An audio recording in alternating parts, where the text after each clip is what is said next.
तो आज हम लोग बात करने जा रहे हैं क्लास 12 की मैथमेटिक्स चैप्टर फर्स्ट एक्सरसाइज 1.1 के क्वेश्चन नंबर 12 की। देखिए, अगर आप लोगों ने इसका इंट्रोडक्शन नहीं देखा तो एक बार उसको देख के आइए, तब आप लोगों को कॉन्सेप्ट और अच्छे से समझ में आएगा। बात करते हैं, देखिए हम इसमें बोला गया है कि हम एक रिलेशन दिया है जिसको इक्विवेलेंस प्रूव कर रहा है। रिलेशन क्या बोलता है? रिलेशन ये बोलता है कि कोई दो ट्रायंगल अगर आपस में सिमिलर है तो वो हमारे रिलेशन को बिलोंग करते हैं। ठीक है, इक्विवेलेंस के लिए हम लोगों को पता है, हम लोगों को तीन चीज़ें प्रूव करनी होती है, रिफ्लेक्सिव, सिमेट्रिक और ट्रांजिटिव। तो आइए एक करते हैं। रिफ्लेक्सिव में क्या होता है? अगर कोई पेयर एक डबलेट जिसमें दोनों एलिमेंट सेम हो, हमारे रिलेशन की कंडीशन को फॉलो कर जाते हैं तो हम बोलते हैं हमारा रिलेशन रिफ्लेक्सिव है। तो अब मान लेते हैं अपने रिफ्लेक्सिव प्रूफ करने के लिए डबलेट हम लोग जूम करते हैं T3, दो ट्रायंगल है T3 T3 सेम। इसका मतलब हमको तो पता है कि एक ट्रायंगल खुद का ही सिमिलर होता है, तो हम लिख सकते हैं T3 is similar to T3। और अगर आप देखिए ध्यान से तो यही कंडीशन है हमारे रिलेशन की। इसका मतलब ये जो T3 T3 वाला डबलेट था, इसको ओपन करने पे जो चीज़ सामने आई वो हमारे रिलेशन की कंडीशन थी।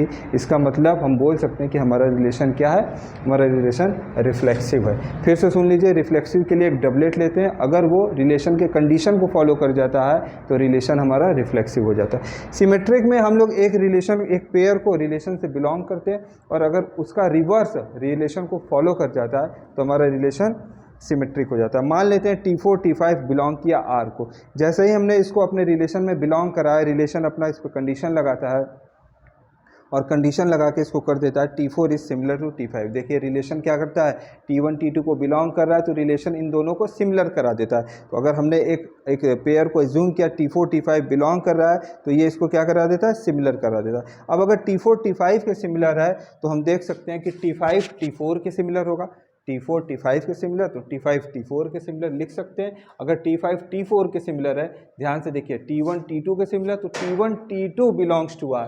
T5 T4 के सिमिलर तो T5 T4 belongs to R।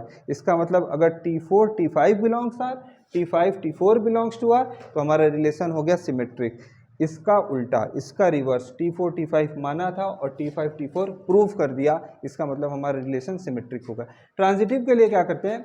Transitive के लिए हम लोग दो पेयर मान कर चलते हैं और तीसरा प्रूफ कराते हैं। आप लोगों को याद होगा, मैंने आपको इंट्रोडक्शन की वीडियो में बताया था, अगर AB बिलोंग्स टू R और BC बिलोंग्स टू R है, ये बात होती है कि ऐसा पेयर जिसका लास्ट वाला और फर्स्ट वाला सेम हो, तो बचे हुए A और C अगर प्रूफ हो जाए, देखिए A और C प्रूफ हो जाए, रिलेशन को फॉलो कर रहे हैं, तो रिलेशन हमारा ट्रांजिटिव हो जाता है। चलिए मान कर देखते हैं, एज्यूम किए दो पेयर हम लोग, T4 T5 बिलोंग्स का और T5 T6 belongs to R।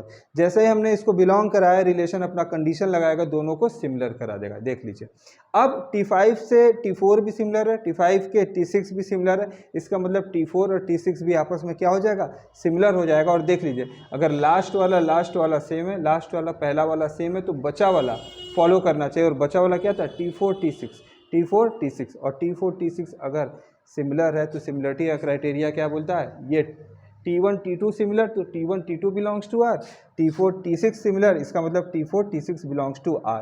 तो दो माना और तीसरे को प्रूफ करा दिया, तो रिलेशन हो गया ट्रांजिटिव। उम्मीद करते हैं आपको ये क्वेश्चन समझ में आया होगा।